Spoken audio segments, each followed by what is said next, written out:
Grade वालों को confuse नहीं होना है। अगर आपकी शानदार तैयारी है तो फर्स्ट ग्रेड पे डटे रहें, उसमें सिलेक्शन हो जाएगा। आप यूं ही इसकी लालच में मत आना, मैं सिर्फ इतना ही कहूँगा।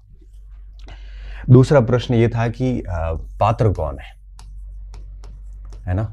अगर आप मुझसे ये पूछोगे कि सर पात्र कौन है, तो एनसीटी के नियम ये कहते हैं कि बीएड या बीएसटीसी में अगर किसी ने प्रवेश भी ले लिया है, चाहे फर्स्ट ईयर हो चाहे सेकेंड ईयर हो, अगर वो प्रशिक्षण प्राप्त कर रहा है तो उन सबका उस दौरान वो पात्रता परीक्षा पास करते हैं तो सारे पात्र माने जाते हैं। तो फर्स्ट ईयर और सेकेंड ईयर दोनों ही पात्र है ना। अगर आप ये कहोगे कि सर मैं फर्स्ट ईयर में पढ़ रहा हूँ, मैं पात्र हूँ कि नहीं, वह पात्र है, कोई दिक्कत नहीं है, आपकी डिग्री वैलिड है। अगर आप सेकेंड ईयर में तब भी वैलिड है, फर्स्ट ईयर में है तब भी वैलिड है, डिग्री पात्रता की वैलिड है। हाँ, मुख्य परीक्षा का इनका रूल्स रहता है। कई बार परीक्षा डेट तक चाहिए होता है, कई बार फॉर्म की लास्ट डेट तक मांगते हैं। वो इस बार क्या मांगेंगे, वो जब परीक्षा की मुख्य परीक्षा का जब विज्ञापन आएगा तो उस विज्ञापन में हमें पता चलेगा कि इन्होंने क्वालिफिकेशन की लास्ट डेट क्या मांगी है। ठीक है, आप पात्रता के लिए फर्स्ट ईयर सेकेंड ईयर के दोनों एलिजिबल, इसलिए इसकी ढंग से तैयारी करना। क्योंकि पात्र हो जाते हैं तो मान लो कि इस भर्ती मुख्य परीक्षा में आप पात्र नहीं हो पाते हैं, आपकी क्वालिफिकेशन कम रह जाती है, तो 27 में वापस वैकेंसी आएगी, क्योंकि ये गवर्नमेंट 2 वैकेंसी तो करेगी, तो उसमें आपकी पात्रता हो रखी होगी, तब आपको पात्रता पे टाइम देना नहीं पड़ेगा, आपको केवल मेंस पे फोकस करना पड़ेगा। तो आपका पहले एक चरण पूरा हो रखा होगा तो एक कॉन्फिडेंस रहेगा। इसलिए आप सभी पात्र हैं और बढ़िया से तैयारी करते रहे। और बाकी रीट का विज्ञापन आज या कल में आ जाएगा तो उसमें और भी चीज़ें सारी क्लियर हो जाएगी। वैसे मेरा जो नॉलेज है वो ये कहता है कि फर्स्ट ईयर वाले भी पात्र हैं। एनसीटी खुद यही कहता है कि एडमिशन बीएसटीसी या बीएड में लेने के बाद वो जब भी रीट पास करेगा उसी दिन से वो पात्र मान लिया जाएगा, चाहे वो फर्स्ट ईयर की कक्षा हो चाहे सेकेंड ईयर की कक्षा हो, कोई दिक्कत नहीं, फिर वो पात्रता आजीवन रहती है। ये तो पात्रता की बात होगी। तो मतलब सब पात्र हो गए हैं, जिसने इस बार फर्स्ट ईयर में हो चाहे सेकेंड ईयर में हो, सारे पात्र हैं और आपका सर्टिफिकेट भी आजीवन माना जाएगा। इसलिए बहुत सीरियसली तैयारी करके आप इसको देना। और पिछली बार भी किसी ने फर्स्ट ईयर के साथ में करी है तब भी उसकी जो रीट है वो मान्य है, फिर भी आप 1-1.5 महीने तैयारी करके दे देना, इससे सिलेबस ही पढ़ा जाएगा, कोई लॉस वाली बात नहीं है। ठीक है, अब बात आती है सर तैयारी कैसे करें। तो मैं तो ये कहूँगा कि इस 3 महीने का जो समय है ये ऐसा समय है जब आप कोचिंग से बचें। क्यों? क्योंकि कोचिंग कब काम करती है, जब आपकी परीक्षाएं 1-1.5 साल बाद हो। अब 3 महीने, कई सारे बच्चे मुझे पूछते हैं सर बैच लोगे कि नहीं लोगे, मैं बहुत स्पष्ट मना करता हूँ। देखो, कोचिंग अगर बैच लेता भी है तब भी हमें बचना चाहिए। रीज़न क्या है? रीज़न साफ है कि कब क्लासेस लोगे, कब नोट्स तैयार करोगे, कब उसका रिवीजन करोगे। इसलिए अब ऐसा समय है कि अब आप कोचिंग से बचें, मैं तो सिर्फ यही कहूँगा। और ज़्यादा से ज़्यादा आप Rajasthan board for secondary education जो है आरबीएससी की पुस्तकों पे ध्यान दें, क्योंकि माध्यमिक शिक्षा बोर्ड पेपर बनाएगा तो डेफिनेटली अपनी पुस्तकों से ही बनाता है। 6ठी से लेकर आपके 10वीं तक की जो पुस्तकें हैं ये आपके L2 वालों के लिए और 8वीं तक की पुस्तकें L1 के लिए ज़रूर पढ़ें आप। और जो कोर्स में से बाहर बचता है उसके लिए कोई गाइड आप ला के पढ़ लीजिए। ठीक है, तो आरबीएससी और गाइड पे फोकस कीजिए। आखिर पात्र ही होना है, मेरिट में तो आना नहीं है, ऊपर ऊपर से पढ़ लो। 5 विकल्प होंगे इस बार, नेगेटिव मार्किंग है नहीं, 150 के 150 अटेम्प्ट करने हैं, 90 नंबर लाने हैं। आरक्षण को छोड़ दो, आप तो 90 का टारगेट कीजिए। इसलिए सामाजिक और सब्जेक्ट के लिए आप केवल आरबीएससी पढ़ें और बाकी पोर्शन के लिए गाइड्स पढ़ लें। मनोविज्ञान की गाइड आपने पढ़ ली होगी, आपको पता है कईयों ने सिखवाल पढ़ी है, कईयों ने वंदना जादौन पढ़ी है, कईयों ने धीर सिंह पढ़ी है। जिसके पास जो भी किताब है उसको पढ़ लो आप। देखो, मटेरियल महत्वपूर्ण नहीं होता, आपका पढ़ने के तरीके महत्वपूर्ण होते हैं। ठीक है, इसका ध्यान रखना आप। साइकोलॉजी जैसे गणित है तो गणित में आपने किसी ने अपने अपने स्रोतों से पढ़ाई कर रखी है ऑलरेडी, क्योंकि इसमें कोई नया बच्चा नहीं है। कईयों ने कोचिंग्स कर रखी है तो कोचिंग का मटेरियल भी पर्याप्त है, उनको वापस गाइडों की तरफ जाने की ज़रूरत नहीं है ना। तो गाइड है, आरबीएससी है या फिर नोट्स, आप अपने जो नोट्स हैं इन तीनों में से तीनों का सहारा ले सकते हैं। जो टॉपिक आरबीएससी में मिलते हैं उनको आप टिक करके पीडीएफ बना के आरबीएससी से पढ़ लो, और जो टॉपिक आपके नोट्स में है, आपने खुद ने बनाए हैं, वो नोट्स से पढ़ लो। इन दोनों में नहीं मिलते हैं तो गाइड्स देख लो। इन तीनों को कंबाइंड करके, अच्छा तीनों से कोई समझ में नहीं आता है तो पार्शियली आप कोई कोचिंग संस्थान में कोई पोर्शन कर सकते हैं। जैसे किसी को संस्कृत समझ में नहीं आ रही है तो वो संस्कृत पढ़ सकता है कोचिंग में जाके, क्योंकि एक डेढ़ महीने में हो जाएगी और समझ में भी आ जाएगी। किसी को गणित समझ में नहीं आती है तब वो कर सकता है। अब आप फुल बैच की बजाय पार्शियल बैच ज्वाइन करके कुछ पार्ट है वो तैयार कर सकते हैं। इस चीज़ का आपको ध्यान रखना है, ठीक है। कोचिंग से बचना है। अभी आपको क्या करना है, सेल्फ स्टडी करनी है। आप अगर ये मत सोचना कि मैं सर पहली बार कर रहा हूँ, बिना कोचिंग कैसे होगा, आराम से हो जाता है, सब पहली बार ही करते हैं। किसी साथी की मदद ले लो, किसी अनुभवी व्यक्ति की, हो जाएगा, कोई दिक्कत वाली बात नहीं है। और बाकी कोचिंग अभी क्या है कि बेसिकली इतना टाइम नहीं है आपके पास। कोचिंग तभी फायदेमंद होती है जब हमारे को कम से कम 1 साल का समय हो और हम वो नोट्स को कम से कम 3-4 बार ठीक से रिवीजन कर पाए।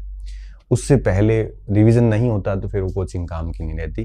फिर उसमें आना जाना, फिर वो धीरे धीरे पढ़ाना, क्योंकि कोचिंग अपनी गति से चलेगा। आपके कहने से तो फास्ट होगा नहीं, आपके कहने से वो धीरे होगा नहीं। तो इस चीज़ का विशेष तौर पे ध्यान रखना। चौथा प्रश्न रहता है सर मेंस कब होगा। देखो, अगर मेंस की बात करें तो मुझे लगता है कि अगस्त के बाद कभी भी हो सकता है। कभी भी हो सकता है। कभी भी होने का मतलब है कि अगस्त के लास्ट वीक में भी हो सकता है। मुझे जुलाई तक लगता नहीं है, क्योंकि जनवरी लास्ट वीक या फरवरी के आसपास पहले वीक में अगर पात्रता होती है तो मार्च अप्रैल में परिणाम आएगा, फिर विज्ञापन मेंस परीक्षा का आएगा, फिर 2-3 महीने बच्चों को टाइम दिया जाएगा परीक्षा के लिए। 3 महीने तो कम से कम टाइम देते ही देते हैं।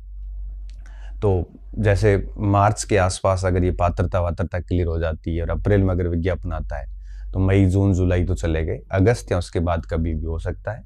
तो आपको प्री के बाद में भी कम से कम 7-8 महीने का समय रहेगा। पैटर्न सेम रहेगा, कोई बदलाव नहीं रहेंगे मुझे जहाँ तक लगता है। आरक्षण वगैरह का कुछ इस बार है नहीं, मुझे लगता है ऐसा।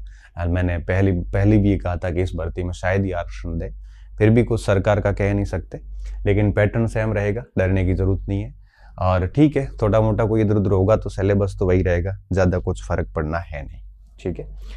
अब ये बातें तो क्लियर है। अब बात आती है कि आप इसको टाइम मैनेजमेंट अच्छे से करना। अभी आपके पास में 90 से 100 दिन का टाइम बचा हुआ है और इन दिनों को आप बढ़िया से अगर यूज़ करेंगे तो आप मेंस का भी 50% कोर्स कर लेंगे और पात्रता भी बढ़िया से कर लेंगे। एक मिनट की वैल्यू है, आप बिल्कुल ख़राब मत करना। मैं सिर्फ यही कहूँगा, जैसे 2 स्टूडेंट है, एक स्टूडेंट 10 घंटे पढ़ता है, एक स्टूडेंट 6 घंटे पढ़ता है, एक स्टूडेंट मान लो कि 4 घंटे ही पढ़ता है, तो 10 घंटे वाला 1 महीने में 300 घंटे पढ़ लेता है और 6 घंटे वाला 1 महीने में 180 घंटे पढ़ता है। मतलब क्या हुआ? मतलब ये हुआ कि 10 घंटे वाले ने 1 महीने के 2 महीने कर लिए और 6 घंटे वाले ने 1 महीने के 15 दिन कर लिए। तो अभी सबको समान टाइम मिलेगा।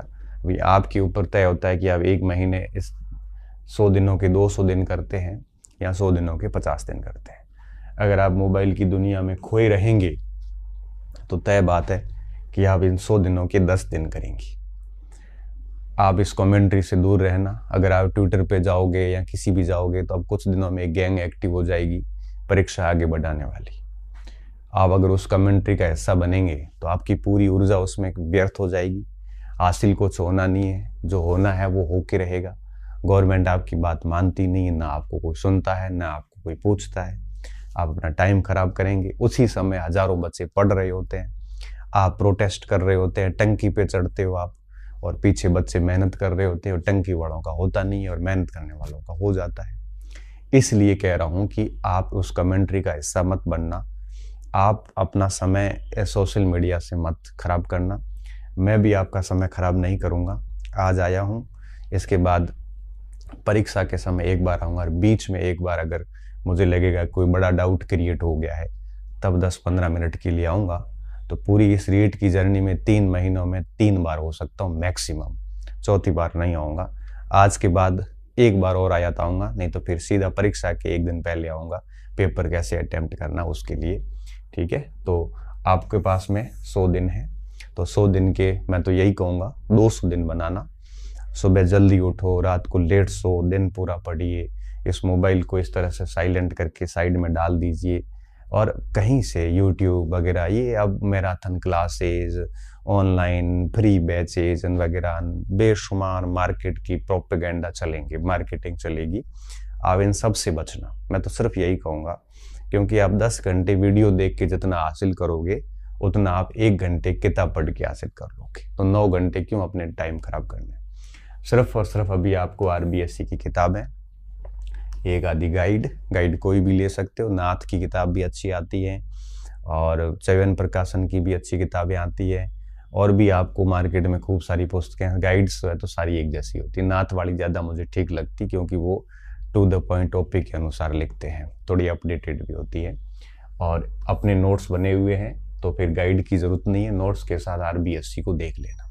ठीक है, इन दोनों में से एक कर लेना, और ये RBSC तो अनिवार्य रूप से करना, और कोचिंग अब ज्वाइन करना मत। ठीक है, बाकी मोबाइल की दुनिया से दूर चले जाना। 3 महीने सौगंध ले लो कि मैं बहुत ज़्यादा ज़रूरत थी तभी इस मोबाइल को देखेंगे, अन्यथा नहीं देखेंगे।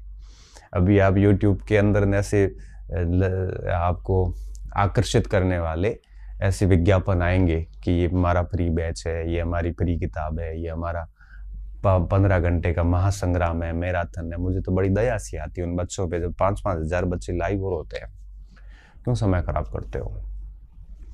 बेहतर है किताब पढ़िए। हालांकि आप मेरे विचारों से असहमत नहीं है तो कोई बात नहीं, आप मैराथन देखिए, आप आराम से फ्री बैचेस करिए, कोचिंग जाइए, मैं मना नहीं करूँगा। लेकिन मेरा व्यक्तिगत अनुभव ये है कि ऐसे समय में केवल यही सहायक होते हैं, ये फ़ायदे नहीं देते, क्योंकि मैं खुद कोचिंग चलाता हूँ, मैं खुद यूट्यूब पे हूँ। उसके बावजूद भी अगर मैं ये बात कह रहा हूँ तो निश्चित तौर पे बहुत अनुभव और बहुत हिम्मत करके बोल रहा हूँ। ठीक है, तो टाइम का मैनेजमेंट करना, सुबह से शाम तक 10 घंटे, 12 घंटे, 15 घंटे जितने आप पढ़ सकते हो पढ़ना।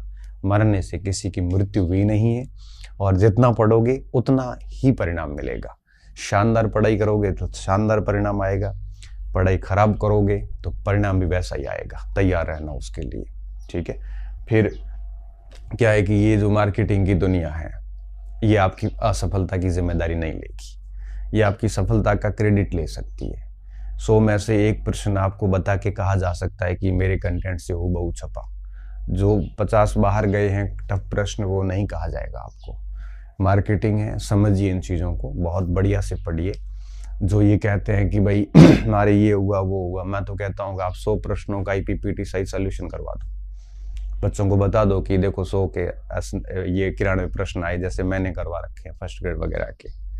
इसलिए आप इन चीज़ों से दूर रहिए। मैं किसी का विरोध नहीं कर रहा हूँ, मैं सिर्फ आपको कह रहा हूँ कि आपको टाइम खराब नहीं करना है। ठीक है, और आखिरी बात कि सर इसको मैनेज कैसे करना है, मैं सिर्फ यही कहूँगा कि आपको जैसे L1 के हैं तो क्या करना है, टाइम ज़्यादा हो रहा है बस, लेकिन थोड़ी सी बात रही हुई है। L1 को क्या करना है, पहले मैं L1 को बता देता हूँ, थोड़ी सी रणनीति बता देता हूँ, फिर L2 की बता देता हूँ। ठीक है, L1 को क्या करना है, L1 को अपने गणित ठीक रखना है, क्योंकि मेंस और प्री दोनों में है, केवल एक औसत अलग है टॉपिक, बाकी लगभग सेम है। दूसरा मनोविज्ञान ठीक रखना है, मनोविज्ञान में एक लास्ट वाली जो आपके इकाई है वो अलग है, बाकी लगभग पूरा सेम है। ठीक है, और तीसरा हिंदी लगभग सभी का है, तो हिंदी की ग्रामर और वो लगभग सेम है, थोड़ा सा एक्स्ट्रा है। ये 3, और इस दूसरी भाषा आपकी किसी की संस्कृत है, किसी के अंग्रेजी है, ये, और चौथा है पर्यावरण। ठीक है, ये 150 प्रश्न हो गए। मैं आपको एक सिंपल सा बता देता हूँ। L1 वालों को क्या करना है, L1 वालों को इन तीनों को डेली टाइम देना है।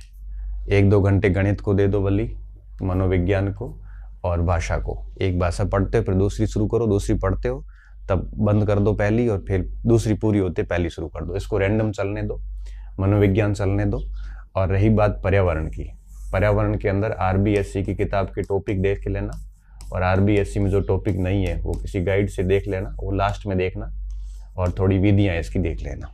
ठीक है, विधियों को थोड़ा देख लेना, बाकी आप ज़्यादा लोड लेने की आवश्यकता नहीं है। है ना।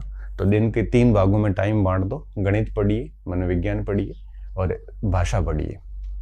पूरा दिन यही पढ़िए आप, तीनों को घुमा घुमा के पढ़ते जाइए। और थोड़ा बहुत समय बचता है तो पर्यावरण को देख लीजिए, ठीक है। सबसे कम समय आपको पर्यावरण को देना है। पर्यावरण में आप अगर जैसे सप्ताह में 2 दिन पर्यावरण को देते हो, 1 दिन भी देते हो, तो उसमें भी मोस्टली टाइम विधियों को देना। पर्यावरण के फालतू के बहुत सारे टॉपिक है, उनमें ज़्यादा फंसने की ज़रूरत नहीं है। RBSC की किताबों से टॉपिक देख लेना, जो नहीं मिलते हैं गाइड से देख लेना। मोटा जो आपको अपना जो टाइम इन्वेस्टमेंट है वो इन 4 पोर्शन में करना। 120 में से यही आपको पास करवा देते हैं, ठीक है। तो सबसे ज़्यादा ध्यान इस पे रखना है, गणित, मनोविज्ञान। और मनोविज्ञान पूरी होती है तब पर्यावरण की विधियां कर लेना, और विधियां पूरी होती है फिर वापस मनोविज्ञान कर लेना। दिन के समय को इस हिसाब से बांट लो। हिंदी पूरी होती है जब संस्कृत पढ़ लेना, संस्कृत पूरी होती है तो हिंदी पढ़ लेना। और अगर आपको लगता है कि सर संस्कृत और हिंदी साथ में चलेंगे तो पूरे दिन को 4 भागों में बांट के भी पढ़ सकते हैं, सेल्फ स्टडी वालों के लिए। कोचिंग वालों को कोचिंग के हिसाब से चलते रहिए, वो अपने आप आपको मैनेज करके करवा देंगे, ठीक है। अब बात आती है L2 की। L2 की एक तो सब्जेक्ट है आपका SST या जो भी आपका विषय है वो है।